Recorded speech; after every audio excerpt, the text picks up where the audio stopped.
샬롬 샬롬 샬롬 샬롬.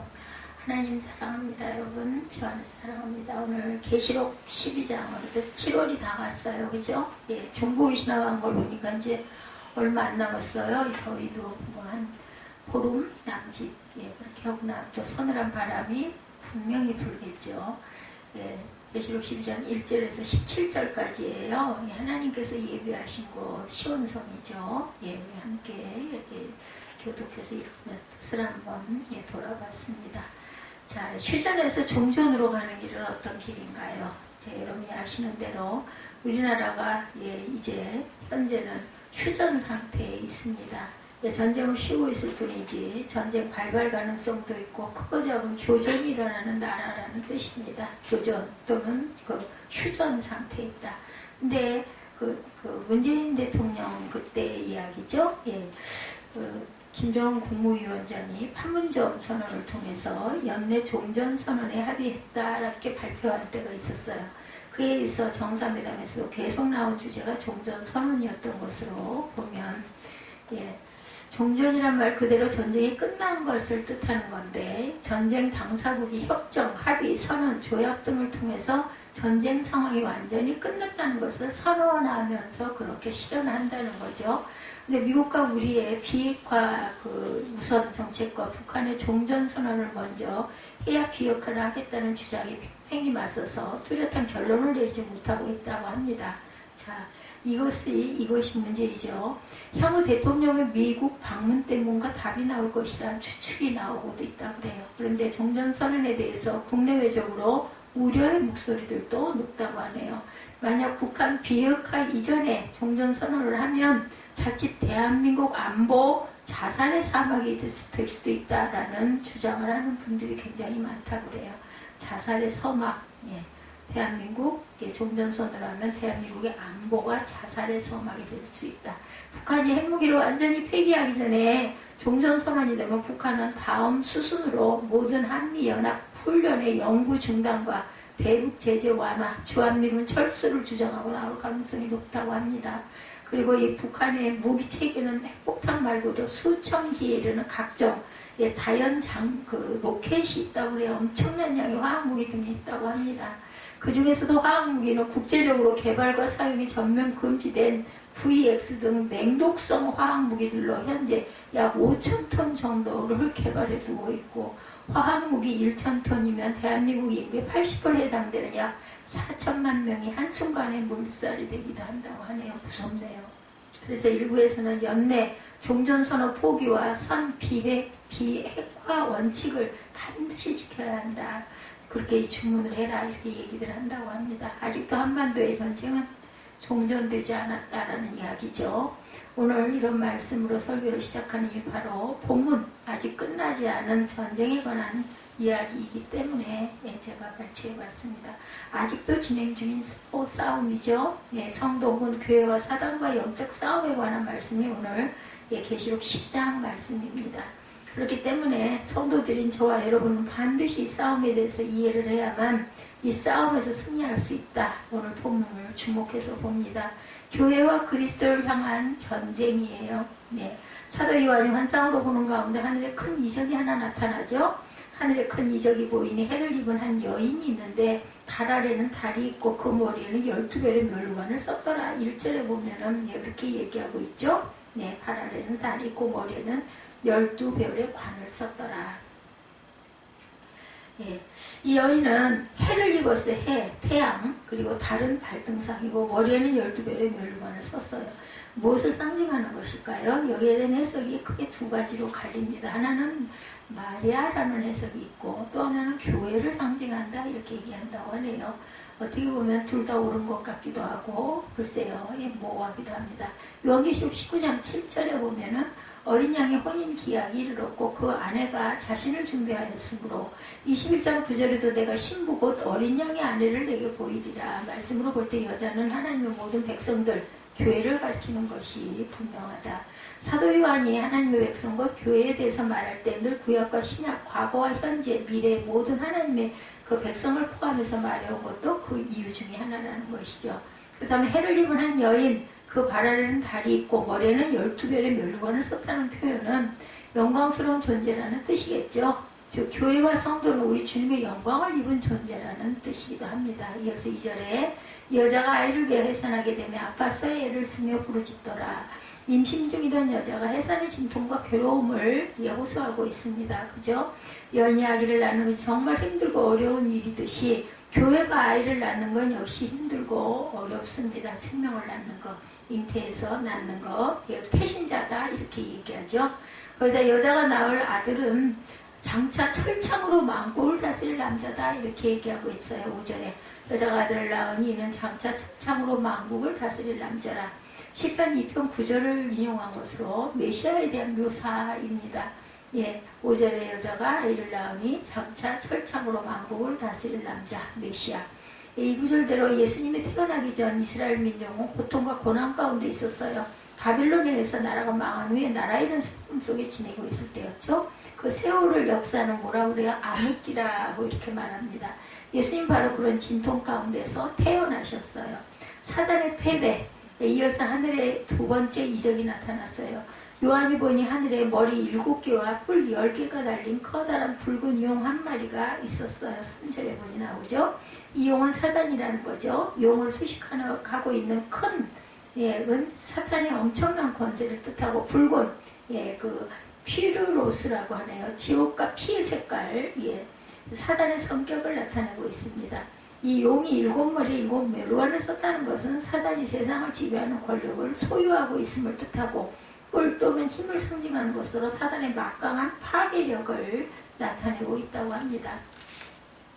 이러한 의미 7머리와 10뿔은 사단이 하나님의 주권과 전능하심을 모방하고 있다는 것이고 나아가 실제로 사단의 권세와 권능이 정말 크다는 것을 보여줍니다.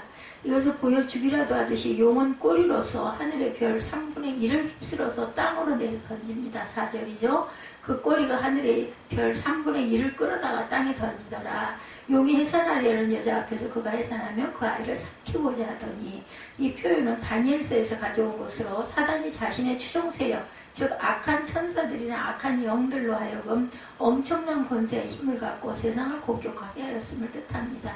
이러한 용의 또 다른 모습은 해산하려는 여자 앞에서 여자가 아기를 낳기만 하면 삼켜버리려고 노린다는 거죠. 아이를 삼키려는 용의 모습은 에레미야서에서 온 것이요. 이것은 역사적으로 헤롯이 아기 예수를 죽이기 위해서 베들레헴 지경에 있던 2살 이하의 남자아이들을 모두 살해한 사건을 비롯해서 마태복음 2장 16절 이하에 헤롯이 박사들에게 속은 줄 알고 심히 노하여 사람을 보내어 베들레헴과 그 모든 지경 안에 있는 사내 아이를 박사들에게 자세히 알아본 그때를 기준하여 2살부터 아래로 다 죽이니 이렇게 증거하고 있습니다. 예수님의 생애 내내 그를 죽이려 시도했던 것이죠. 누가복음 4장 28절에 30절에 증거합니다. 결국은 십자가에 못 박아 죽게 할 사건을 죽게 한 사건을 상징한다. 사단은 그리스도의 모든 사역을 방해했다라는 거죠. 마침내 그 여자는 아들을 낳았어요. 5절에 보면 여자가 아들을 낳으니 아이를 낳으니 이는 장차 철장으로 만국을 다스릴 남자라. 예수 그리스도. 여기서 철장으로 만국을 다스린다는 표현은 그리스도께서 모든 피조물을 통치하실 왕권을 소유하고 계심을 뜻하죠. 그리스도는 온 세상을 다스리시고 이 땅에 하나님의 나라를 시작하고 완성하실 것이다. 5절에 그런데 그 아이를 하나님 앞과 그 보좌 앞으로 올려가더라 이렇게 얘기하고 있죠. 아이가 하나님 앞과 그 보좌 앞으로 올라갔다는 것은 그리스도의 승천을 뜻합니다. 이 짧은 구절에 예수님의 모든 지상 생애가 기록되어 있습니다. 즉 본문이 비록 예수님의 생애 가운데 탄생과 승천에 대해서만 언급할지라도 그 사이 용이 상징하는 사단의 방해와 핍박 등이 그려져 있기 때문에 예수님의 지상 생애에 대한 가장 요약적인 설명이 된다는 거죠. 근데 아기가 하늘로 올려진 후에 아기를 낳은 여자는 광야로 도망을 칩니다. 그 여자가 광야로 도망함에 예수께서 승천하신 후에 사단이 더 극렬하게 교회를 핍박하여서 마치 교회가 광야 생활이라도 하듯이 그렇게 힘들게 만든다는 말이죠. 그리고 거기서 생활은 1260일이다. 1260일은 한때, 두때, 반때요. 42달이요. 3년 반이다. 이렇게도 말하죠. 요한계시록에서 이 기간은 장차 특별한 환란의 때가 따로 있다는 것을 의미하지 않고 예수님의 초림과 재림 사이의 기간으로 우리는 정확하게 알 수는 없지만 하나님이 정하신 하나님의 완전한 기간을 의미합니다. 따라서 우리는 이 기간이 긴지 짧은지는 알 수가 없어요. 언제 끝날지도 알 수가 없죠. 결국 이런 말씀은 무슨 의미일까?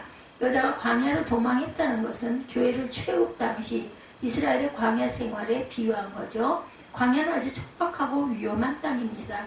그러나 그 광야에서 하나님은 구름기둥 불기둥으로 동행하시면서 그들을 먹이시고 입히시고 가나안 복지라는 분명한 목적지를 주셨고 또 그리로 인도하시죠. 이 땅의 교회와 성도들 역시 비록 사단과 세상과 인생의 도전등으로 인하여 현실이 힘들고 괴로울지라도 하나님께서 동행하시면서 돌보시고 책임져 주시고 장차의 승리와 영광이 보장되어 있다는 것을 설명하기 위하여 이런 표현들을 쓰고 있다는 거죠. 이 땅에서의 전쟁은 진행 중이다. 그때 하늘에서 전쟁이 일어납니다. 7절에 하늘에 전쟁이 있으니 미가엘과 그의 사자들이 용과 더불어 싸울세 용과 그의 사자들도 싸우나 유대 전승에 따르면 사단은 본래 천사였으나 하나님과 동등한 존재가 되기를 시도했다가 자신의 추종자들과 함께 하늘에서 쫓겨난 존재예요. 그죠? 예, 위경에 보면 에녹 이서에 29장 4절 5절에 나타나 있다고 그래요. 그러한 사단 무리와의 전쟁은 천사장인 미가엘과 그의 천사들에 의해서 수행이 되었는데 용과 용의 부하들이 미가엘에 맞서서 싸웠지만 용은 미가엘을 당해내지 못합니다. 그래서 하늘에서는 더 이상 용이 발붙일 자리가 없게 됐어요. 이것은 하늘에서의 전쟁을 설명하는 말이기도 하지만 영적인 전쟁을 설명하는 것이기도 합니다. 9절에 보면 용은 전쟁에서 패배했고 땅으로 내쫓겼다. 8절에도 보면 그리하여 하늘에서 더 이상 용이 발붙일 자리가 없게 되었다. 예, 그렇게 얘기하고 있죠. 하늘에서 땅으로 내어 쫓긴 용. 사단은 그때부터 땅에서 전쟁을 시작합니다. 그것이 바로 이 땅의 성도들을 괴롭히는 일이에요. 예, 사단이 시험하죠. 예수님도 오죽하면 시험하죠. 바로 이런 상황에서 요한은 하늘로부터 들려오는 큰 음성을 들었어요. 이제 우리 하나님의 구원과 능력과 나라와 또 그의 그리스도의 권세가 나타났으니 우리 형제들을 참수하던 자 곧 우리 하나님 앞에서 밤낮 참수하던 자가 쫓겨났고 10절이죠. 쫓겨난 사단의 세력들은 분을 내어 발악을 하면서 자신들의 일을 합니다. 그 일을 바로 이 땅의 교회와 성도들을 이단, 회유, 참소, 책망, 박해와 파괴 등 큰 권능과 교묘한 재주를 가지고 괴롭히는 거죠. 마귀는 하나님께 대적하던 권세와 능력으로 성도들과의 싸움의 모든 것을 걸었어요. 그러다 보니까 성도들과 교회가 절대적으로 약한 것처럼 보일 수밖에 없죠. 무엇을 말하는 것일까? 아직도 이 땅의 전쟁은 계속되고 있다는 거죠. 누구와의 전쟁? 사탄과의 전쟁. 예, 아직 이 땅에 하나님 나라가 온전히 이루어지지 않았어요. 그죠? 주님이 다시 오시는 날 온전히 이루어질 하나님의 나라입니다. 그때까지는 사단이 맹활약을 하고 이 땅은 어떤 땅? 사단의 땅이고 우리는 거기에 이방인이에요. 그러다 보니 공격은 얼마나 많이 당하겠습니까? 믿으면 믿는 대로, 안 믿으면 안 믿는 대로 미혹하죠. 그러나 그렇다고 해서 성도와 교회가 사단에게 패배하느냐? 그렇지 않죠. 옛 성도들은 사단과의 싸움에서 이겼어요. 어떻게 이겼어요? 또 우리 형제들이 어린 양의 피와 자기들이 증언하는 말씀으로서 그를 이겼으니 그들은 죽기까지 자기들의 생명을 아끼지 아니하였도다. 11절에 말씀하고 있죠. 우리 형제들이 어린 양의 피와 자기들이 증언하는 말씀으로 그를 이겼으니 그들은 죽기까지 자기들의 생명을 아끼지 아니하였도다. 첫째, 그들은 어린 양 예수님의 피로 이겼어요. 마치 출애굽 때 양의 피를 바른 집은 죽음의 천사가 지나 패스오버했죠. 우리 주님의 보혈을 믿고 붙드는 자는 사단의 공격을 이길 수가 있었다. 주님의 보혈이 능력이 있기 때문에 우리 찬양 아주 많이 했었죠. 주의 보혈 능력이 있도다. 그의 피하고 우리 항상 찬송했었죠. 두 번째로 그들은 주님의 말씀으로 이겼어요. 예수님의 피로 이기고 두 번째는 말씀으로 이겼다. 예수께서 마귀의 시험을 말씀으로 이긴 것처럼 주님의 말씀은 사단을 이길 수 있는 가장 효과적이고 강력한 무기다. 세 번째, 그들은 순교자적인 신앙과 각오로 싸워서 이겼으면 순교를 하면서라도 극복을 하죠. 그래서 그 은혜가 강물처럼 흘러 넘치게 됩니다. 그들은 주님을 위하여 원수와의 싸움을 위하여 생명도 아끼지 않았다. 사단은 죽자고 싸우면 도망하지만 살자고 피하면 잡아삼키는 습성이 있기 때문에 죽음을 각오하고 싸우면 반드시 이긴다. 사단이 예수님에게 패배한 것처럼 모든 것을 걸고 싸우고자 하는 성도와의 싸움에도 패배할 것이다. 그러므로 설사 지금은 그렇게 보이지 않아도 마지막 날 반드시 이기게 될 것을 믿으시기 바랍니다. 그렇기 때문에 성도는 장차만 아니라 지금도 기뻐하며 승리의 노래를 부를 수가 있죠. 12절은 그러므로 하늘과 그 가운데 거하는 자들은 즐거워하라 이렇게 말하죠. 12절 후반부는 마지막 날의 승리보다 오늘의 현실을 바라보게 만듭니다. 그러나 땅과 바다는 와 있을진저 이는 마귀가 자기의 때가 얼마 남지 않은 줄을 알므로 크게 분내어 너희에게 내려갔습니다. 이렇게 얘기하고 있죠. 크게 분내어 너희에게 내려갔습니다. 용이 자기가 땅으로 내쫓은 것을 보고 남자를 낳은 여자를 박해한다라고 얘기하고 있습니다. 그래서 용은 그 어미를 상함으로써 아이를 상하게 할 수 있다 이렇게 생각을 하는 거예요. 지상에 남아있는 여자를 핍박해요. 왜 그렇게 했다고요? 아이를 상하게 할 것이다. 근데 그렇게 되겠어요? 안 그러죠? 땅으로 내려져 여인을 공격해요. 13절에 앞에서 말한 것을 다시 반복하는 거죠. 여자가 아이를 해산하며 그 아이를 삼키고자 했으나 그 아이가 하나님께로 올려갔으니 차선책으로 지상에 남아있는 여자를 핍박하고 그렇게 하면은 용은 그 어미를 상함으로 아이를 상하게 할 수 있다. 교회를 상하게 하는 것은 예수 그리스도를 상하게 하는 것과 같다라는 말입니다. 그런데 바로 그 이유 때문에 주님이 가만 계시지 않죠. 14절에 그 여자가 큰 독수리의 두 날개를 받아 광야 자기 곳으로 날아가 거기 그 뱀의 낯을 피하여 한 때와 두 때와 반 때를 양육받음에 큰 독수리의 두 날개를 받아 광야로 갔다는 것은 출애굽기 19장 4절의 인용입니다. 이스라엘 백성들이 하나님의 도우심으로 애굽에서 구출되어 신의 광야에 이른 것을 독수리의 날개로 업어 인도한 것으로 표현했어요. 독수리는 하나님의 보호 아래 있죠. 신속함과 높음을 상징합니다. 그리고 심판에 비유합니다. 즉 하나님의 놀라운 구원의 능력을 상징하는 말이죠. 따라서 비록 교회가 광야 같은 세상에서 힘들고 괴로운 삶을 살지라도 하나님의 놀라운 보호하심이 반드시 함께 하신다. 그 보호하심은 15절에 더욱 확실하게 설명되죠. 여자의 뒤에서 뱀이 그 입으로 물매 강같이 토하여 여자를 물에 떠내려가게 하되 15절에 이렇게 얘기하고 있어요. 여자를 뒤에서 뱀이 그 입으로 물을 강같이 토하여 여자를 물에 떠내려가게 하려 하되 땅이 여자를 도와 그 입을 벌려 용의 입에서 토한 강물을 삼켜버려요. 그죠? 용은 바다의 짐승 등으로도 표현됐기 때문에 그 입에서 물을 토한다는 것은 아주 자연스러운 연결입니다. 자, 보호하시면 15절에서 우리가 확실하게 물을 강같이 토한 것은 홍수를 가리키는 것으로 성경에서 홍수는 심판과 환란을 나타낼 때 사용되죠. 노아의 홍수. 따라서 이러한 표현은 사단이 주님의 교회를 핍박하려고 저지르는 온갖 형태의 파괴를 상징합니다. 과거 교회를 말살하려고 했던 핍박이나 마지막 때에 택함받은 자들까지도 넘어지게 하는 잡다한 사이비 종파와 이단들을 포함한 미혹 등을 다 포함하여 설명하는 말. 그러한 사단의 공격을 하나님은 어떻게 하셨어요? 16절에 땅이 여자를 도와 그 입을 벌려 용의 입에서 성 강물을 삼켰다. 팔레스타인 땅이 대부분 모래로 되어 있어서 아무리 큰 홍수가 난다 해도 금방 그 물을 모두 흡수하는 지리적 환경을 반영한 것이고 출애굽기 15장의 사건과 연관이 있는 표현이기도 합니다. 애굽의 군대들이 출애굽한 이스라엘 백성을 추격할 때 하나님께서 구원의 능력으로 홍해 바닷물로 그들을 삼켜버렸죠. 하나님은 성도들을 해하고자 하는 사단의 모든 괴계에서 성도들을 보호하신다는 뜻이죠. 그렇게 하나님께서 광야 같은 세상의 교회를 지키신다고 사단이 물러가느냐? 그렇지 않아요. 주님 다시 오시는 날까지 집요하게 끝까지 괴롭힐 것이다. 그것을 17절이 말하죠. 용이 여자에게 분노하여 돌아와서 그 여자의 남은 자손 하나님의 계명을 지키며 예수의 증거를 가진 자들과 더불어 싸우려고 바다 모래 위에 섰더라. 용은 그 여자의 남은 자손과 더불어 싸우려고 한다. 여자의 자손은 예수의 증거를 가진 자들입니다. 그들은 고난과 고통 가운데서 주님을 향한 신앙 고백을 놓지 않는 사람들이죠. 그런데 17절에 재밌는 표현이 있어요. 용이 바다 모래 위에 섰다 이렇게 얘기하죠. 무슨 뜻이에요? 아무리 용이 성도들과 교회를 괴롭히려고 해도 선 것은 금방 무너지는 모래 위라는 것입니다. 즉 사단이 서서 교회와 성도들을 공격하는 자리는 곧 무너질 자리라는 뜻입니다. 그러므로 죄와 악과 비진리와 맞서 싸워야 한다.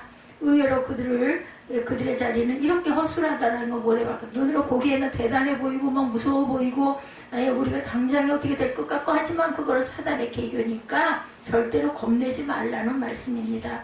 앞서 말씀드린 대로 신앙의 싸움, 진리의 싸움, 영적인 싸움은 죽을 각오로 맞서 싸우면 쉽게 이기지만 겁먹고 물러서고 편법을 쓰려고 하면 패배한다는 것을, 그러니까 약은 수인 것 같고 그게 세상 법칙인 것 같고 그렇게 해야 이길 것 같고 그렇게 해야 승산이 있을 것 같고 그렇게 해야 이익이 있을 것 같지만 사실은 눈에 보이는 게 다가 아니라는 걸 우리가 꼭 알아야 된다는 거죠. 반드시 승리할 싸움이다. 한 말씀을 맺겠습니다. 요한계시록 12장은 교회와 사단의 적대적인 관계를 여자와 용의 싸움으로 상징화하면서 설명했어요. 길지도 않죠. 17절까지 있는 말씀입니다. 이렇게 한 이유는 당시 로마 황제와 공권력과 교회를 둘러싼 환경 때문이었다. 공공연회가 그들을 적대시하고 사단의 이해화 세력으로 설명했다고는 더 큰 어려움을 당할 수밖에 없었기 때문에 이렇게 상징화해서 그림처럼 기호처럼 암호처럼 기록했다라는 것입니다. 그렇지만 당시 성도들은 이러한 표현의 요한계시록을 쉽게 이해했어요. 왜냐하면 하나님의 영이 함께 하시는 걸 이해 못할 게 없죠.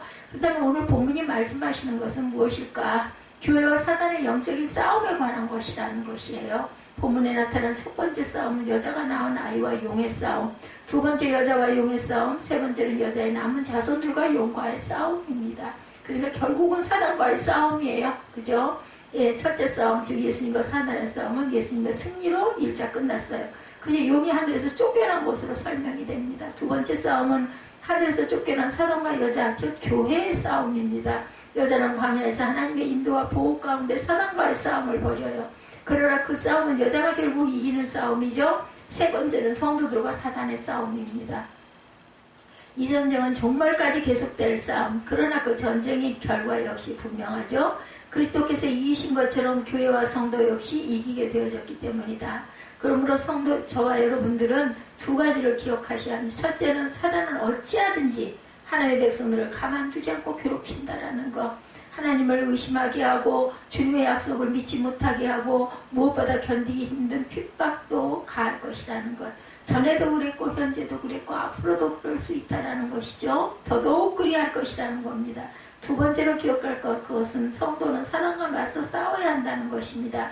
주님의 보혈과 말씀을 무기로 죽음을 각오하고 싸워야 합니다. 그러면 반드시 승리할 것이다. 우리가 땅에서 아니면은 뭐 천국에 가서라도 우린 당연히 끝까지 살아남죠. 지금 주님을 이러한 믿음 없이 세상의 환난과 세상의 인생의 무게, 그리고 각종 영적인 싸움에서 무기력하게 끌려다니는 성도들을 걱정하고 계시는 거예요. 지금도 오늘도 이 순간도 그러시겠죠. 보혈의 능력으로 말씀의 권능으로 죽을 각오로 싸우면 반드시 모든 싸움에서 이기도록 주님이 계획하셨는데 그것을 믿지 못하고 끌려다니는 성도들의 죽음에 주님께서는 걱정거리라는 것.